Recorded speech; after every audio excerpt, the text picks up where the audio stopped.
Today, my expert is a professor at Columbia. He wrote this great book. It's called Infectious Fear. It's about, basically, he talks about public health and segregation. He's written all over. Super smart, amazing guy. You guys are gonna love him. Please welcome to the stage, Samuel K. Roberts, everybody. All right, how you doing? All right, how you doing, man? I'm good, I'm good. It's on, it's on. Welcome, what do you think so far of the show? That's great, man. Yeah, you enjoying it? This is my first time. Yeah, first timer here, huh? But I'm a fan. All right. I'm a fan. Absolutely, this is great. So, well, thank you for coming. Thank you for doing this. Appreciate it. Your book is great, by the way. I did read it, so, you know. Thank you. Pretty cool, huh? Not a lot of interviewers do that, you know.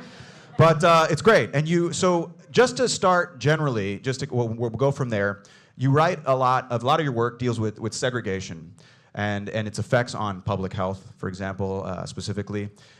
So for people today who, let's say, you know, people associate the word segregation with the water fountains of Jim Crow, let's say, and this kind of specific, very explicit type of division between races, although it's still prevalent today. What would you say to someone who kind of says, what are you talking about? How are we segregated? It's a matter of choice at this point, where you live and what you do.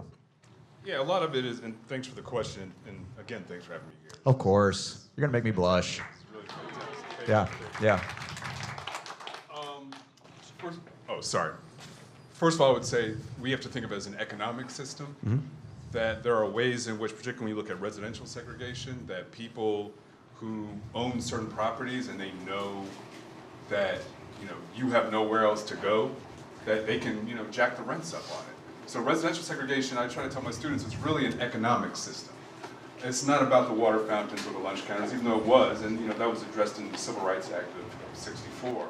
But there's ways in which that has continued even beyond the Housing Rights Act of '68. And some of it is just through skullduggery, right? Just real estate agents who steer families one way or the other. But some of it is also just the way we have an unregulated housing system in which, we're seeing the effects of that now, right? Like we have developers who build for luxury homes, but then we just don't have a lot of housing stock for ordinary folks like us. And so when that happens, then the market gets to get really screwy, and well, not screwy. That's just kind of how it is. So I think of it as an economic system, really. Yeah, and I think it's funny because people don't realize, I guess, the policies that weren't necessarily explicitly, let's say, Jim Crow policies, things like redlining. I think it's amazing that not everyone in the world knows, not everyone in the country knows that what redlining is, for example. This idea of basically, rating different neighborhoods of a city and basically dictating whether banks loan or don't based on your race. The redlining, the red neighborhoods were always neighborhoods like Bed-Stuy, Bushwick, where it was majority black or Hispanic, and these people would be able to get loans, and we're still feeling the effects of that, even though that was outlawed.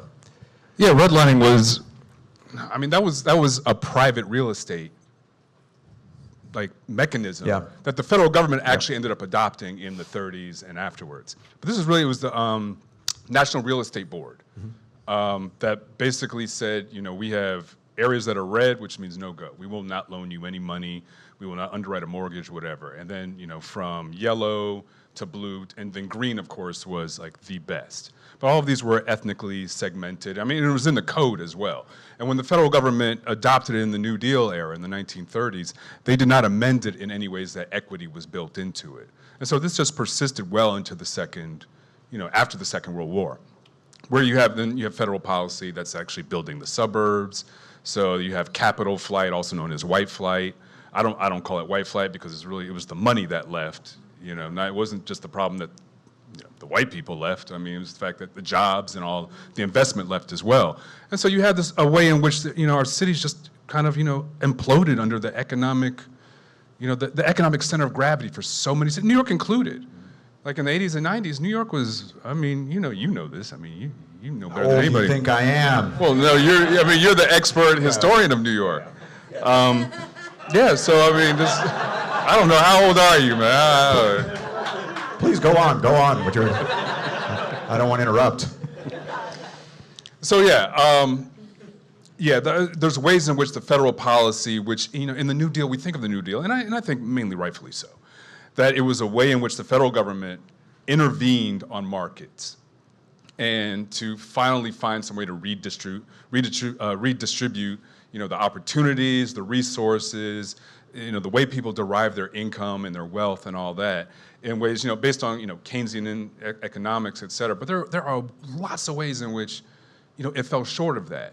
And then, Lyndon Johnson, some 30 years later in the Great Society programs, I think he tried to do that. I think he genuinely wanted to do that. But then he also wanted to go to Vietnam. And so you got to make a choice. Vietnam's expensive, as is anti-poverty programs, as is kickstarting an economy. So I think there's ways in which, and we're in the 21st century. Like, we're entering the second quarter of the 21st century, which to me, I'm a kid of the 80s. Like, that shit is like sci-fi right now. Like, I'm looking for flying cars at this point. Like, that we are in the second quarter of the 21st century. And we're still dealing with the repercussions of that.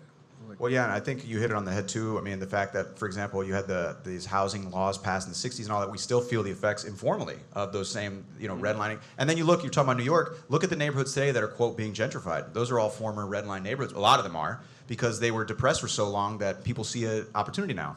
It's like when you go from 0 to 100, that's all your profit. Why would you go in and gentrify a neighborhood that's already expensive? You go into the neighborhoods that are more depressed. So it's kind of interesting how that happens. Anyways, I wanted to kind of just set the stage for your kind of specialty. You deal more with public health, disease, and health and those issues. All the fun stuff. The fun stuff. Let's get into it, baby. We haven't dealt with any diseases and stuff here.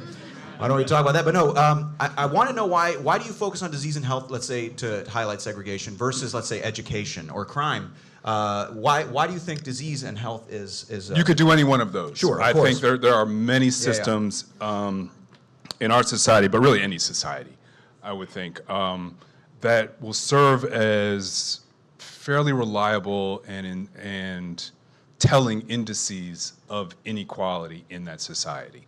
Health is one of them. Like, you literally embody, the effects of society on you. We saw this with COVID. COVID, and to our credit, like, there was that immediate moment after COVID arrived, and there was, all the panic and all that. But within a few months, there were actually some good journalism talking about, look at the places where it hits hardest. And, in Elmhurst, Queens, right here in the city, was it was the ground zero for all that. And then you start looking at that, it was like, oh yeah, these are people who are, frontline workers. They were delivery people or cab drivers or working in healthcare, but in the lower echelons of healthcare. And all that really was brought home to us in ways that we had forgotten infectious disease was something that Americans thought about quite a bit before, say, 1950 or so.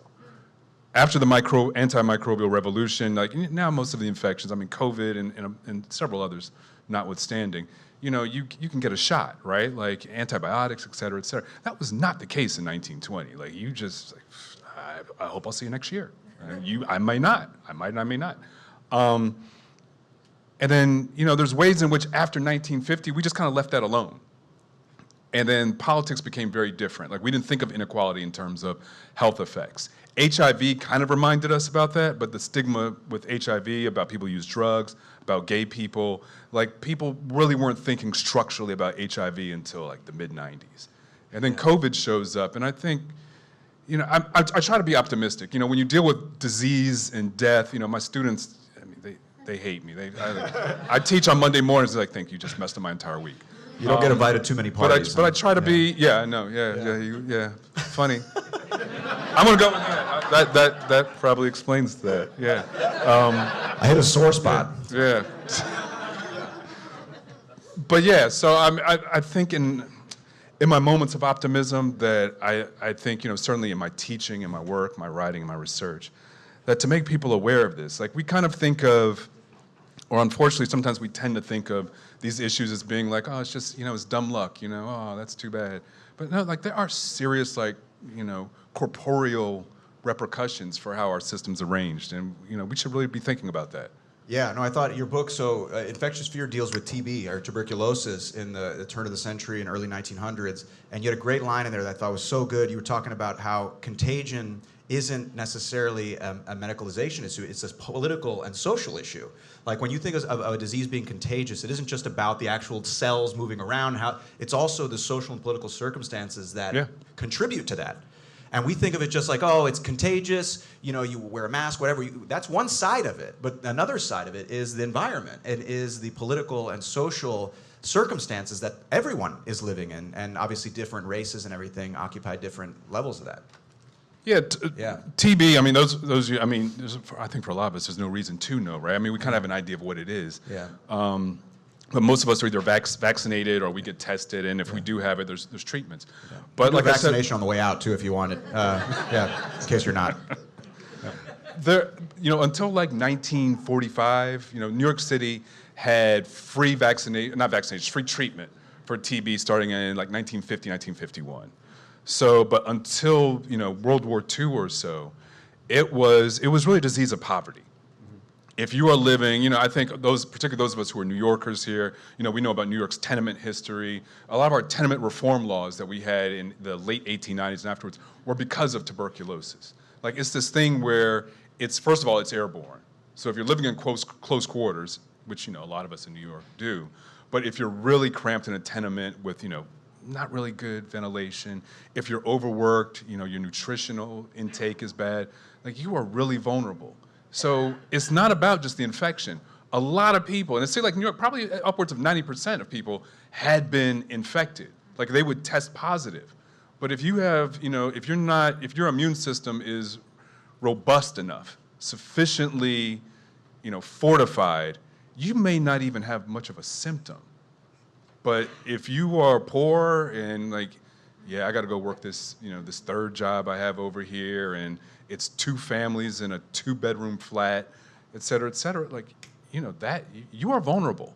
And so again, it is one of those indices of historical inequality. And in fact, if you look at a lot of civil rights workers from the 1910s, the 20s, and the 30s, when they talk about why segregation or you know, residential segregation is bad, they will often bring up tuberculosis. Like, they know is on a political level, it's a measure of inequality.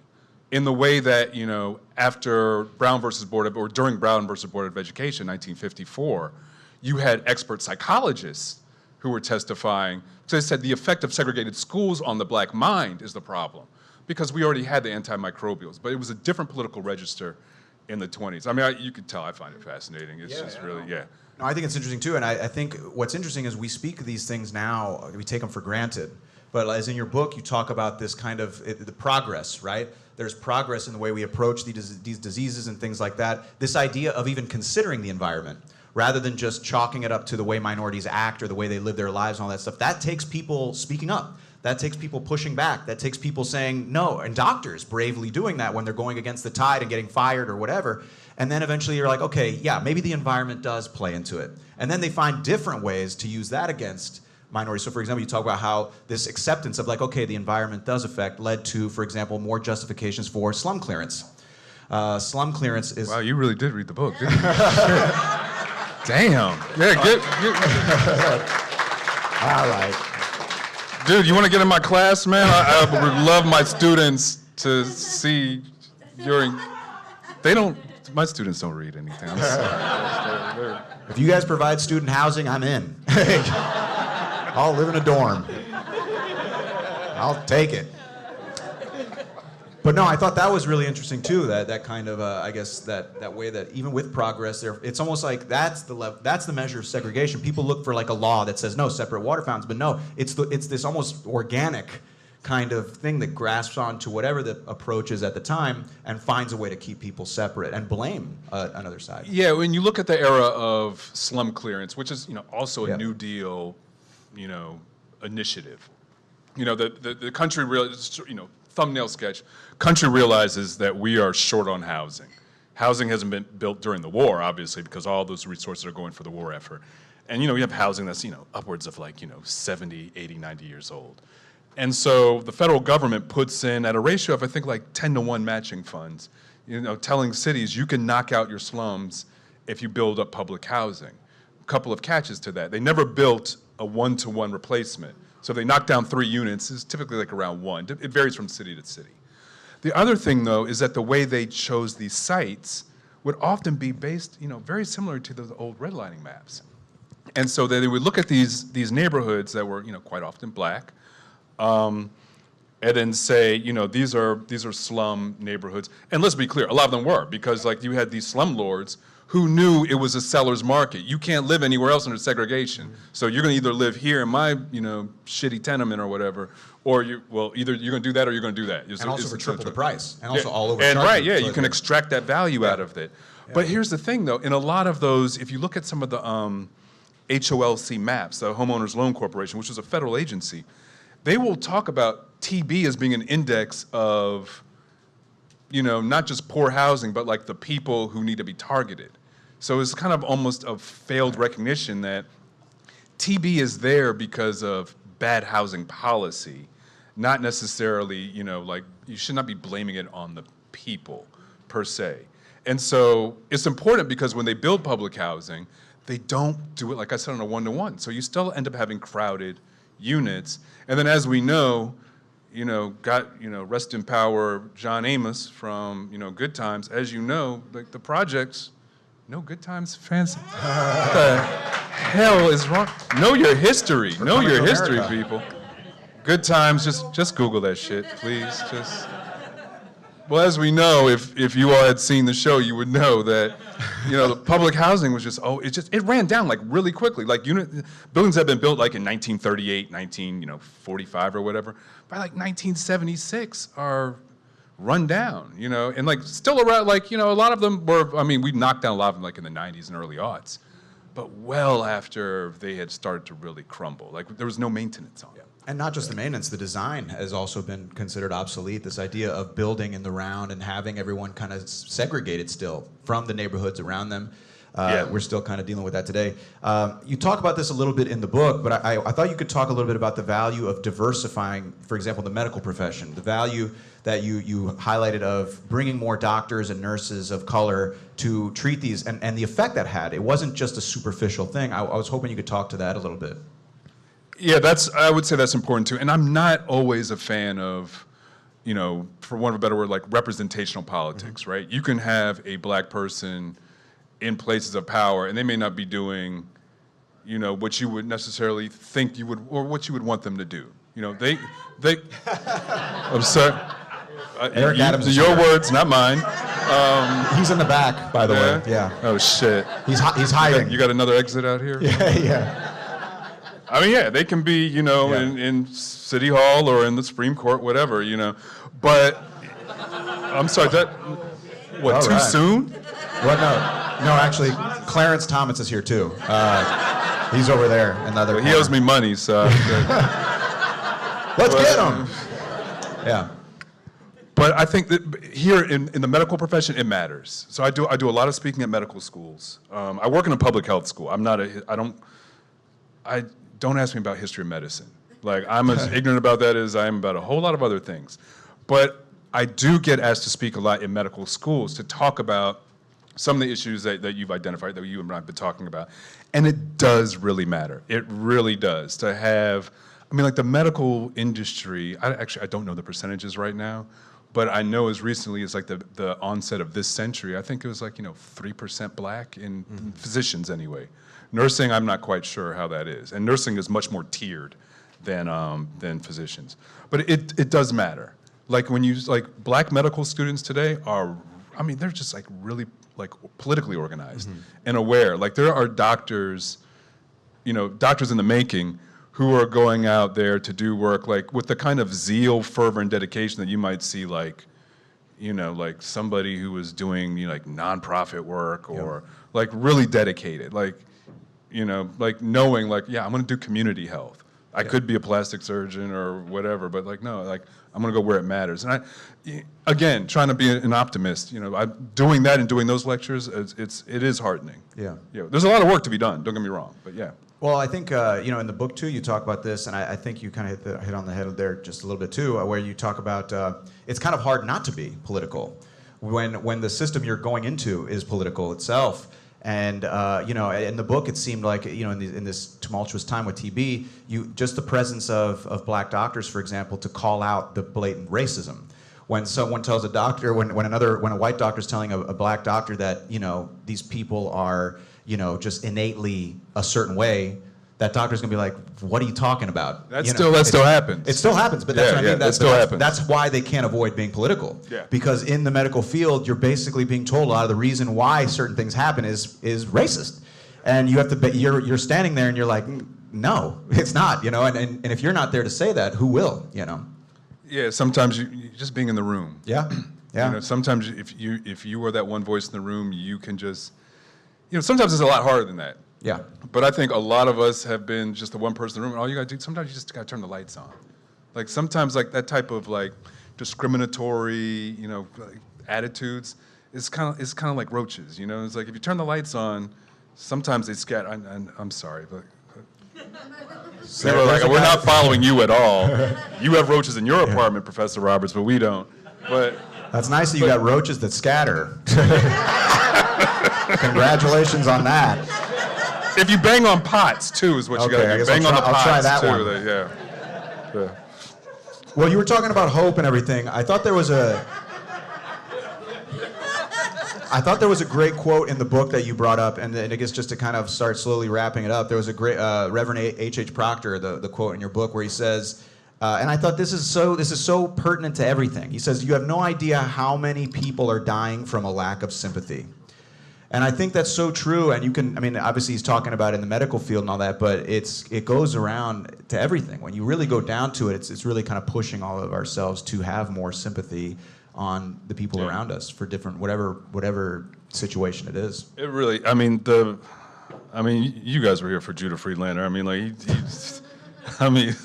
he was spitting truth. I mean, the healthcare system is shit. I mean, like, it's a system that's designed for profit. You can't even say like the market is efficient, like the way, you know, Adam Smith said in the late 18th century. Like, there's so much redundancy in the system because the profit's taken on the individual level. It's not a macroeconomic way that we do it.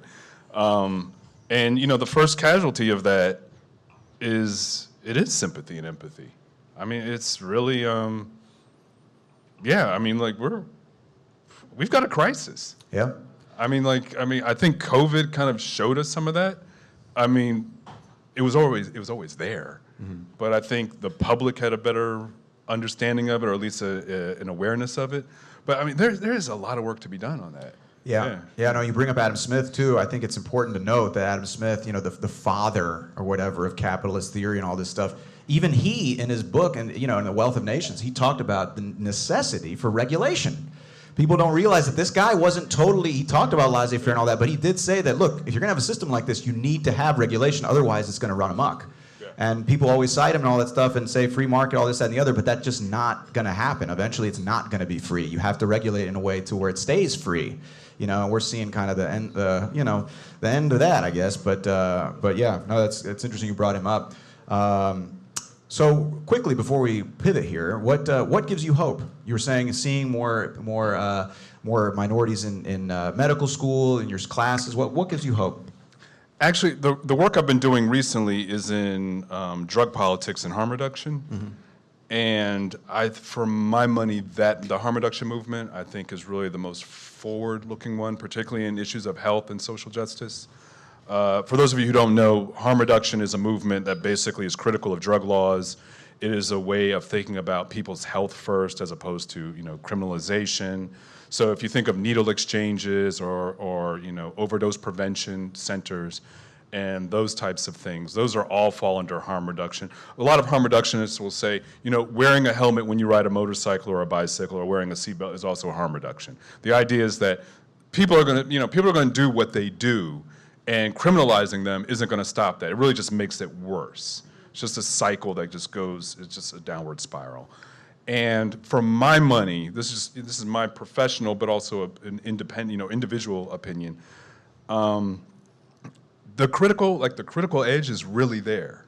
Like, it's really, I mean, if you meet someone who's working in harm reduction now, like in grassroots work, their analytical power is sharp. They will jump from subject to subject and connect them all in ways that you know, like that we just don't when we watch, you know, the nightly news or anything. Like there's very much a knowledge there of what needs to be done and how we can go about it. So I've been hanging out with those groups for about a decade or so. I was a founding member of the National Black Harm Reduction Coalition.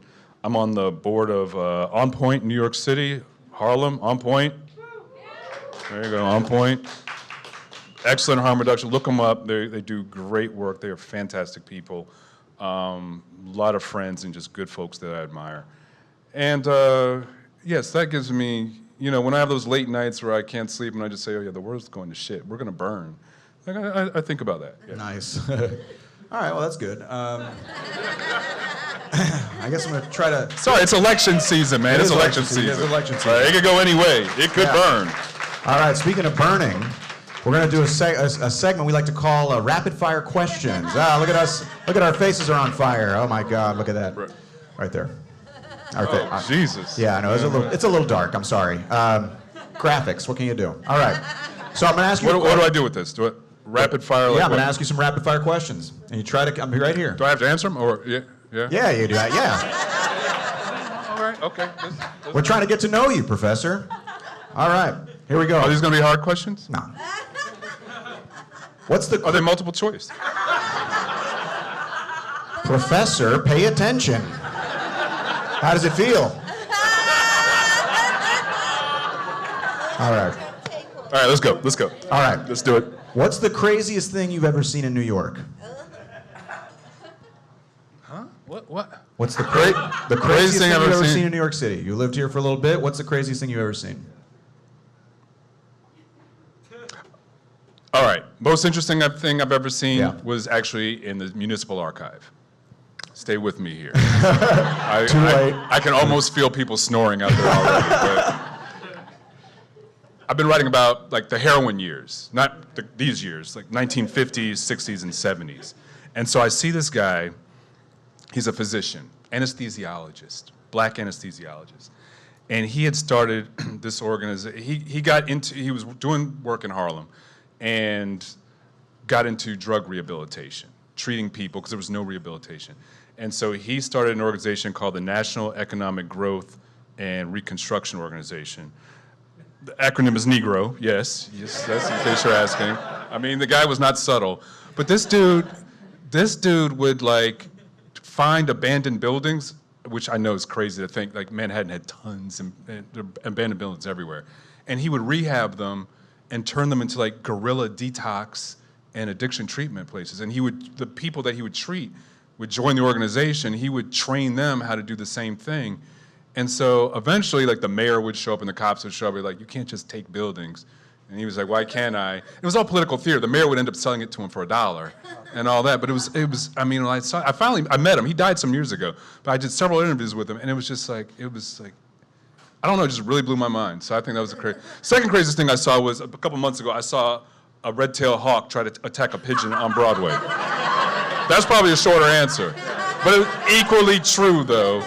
In broad daylight, a hawk was right in front of me, and he almost got the pigeon he kind of bobbed and weaved. Wow. You don't want to hear that. It's not a two-part question, is it? No. Listen, both those stories were equally inspiring, I will say. Okay. So thanks, Tom. Thanks. No problem. If you weren't a professor, what would you do for work?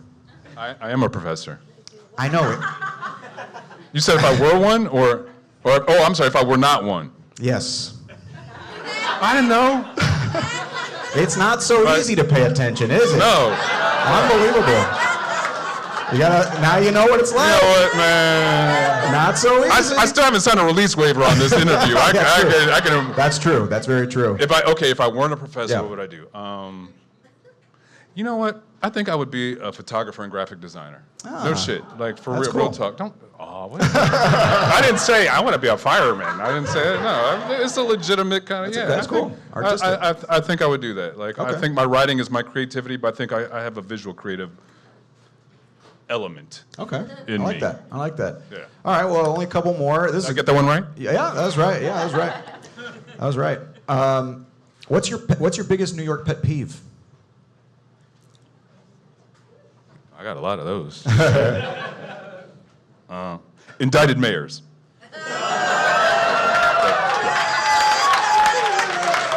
Definitely. I mean, I still have a lot of other ones, but that's probably my top. How does that make you feel, Eric? He knows. I already told him. Shit. That's true. He gave me the thumbs up. I don't know if you can see that. Okay.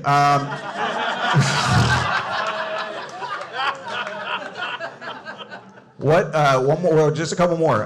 What place in New York most exemplifies the city to you? You're gonna say I'm pandering because you just said you're from Queens, or I you live in Queens. Yeah.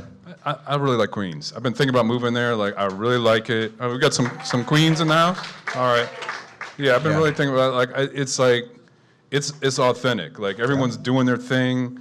Like, the type of diversity you see there isn't like a self-conscious one. It's just like we're just all out here hustling.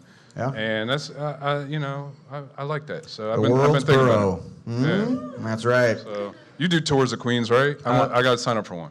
Okay. Now you're pandering. But I'll take it. Well, I don't know what this next question is going to be. So Well, this last question's the easiest question. Oh, it's the last one? Last Okay, one. all right. This is tough. I didn't send this one to you beforehand, so it's very tough. After everything we've been through. Oh, you sent me questions? Yeah. Was that in the email? Well, that's a failing grade for Professor here. I'm sorry. Didn't do the When did you homework. send it? Yeah. No, it's okay. That's okay. I posted them to the Columbia I could've database. studied for You had to this. go into you had to enter your student ID. That was on you. Okay.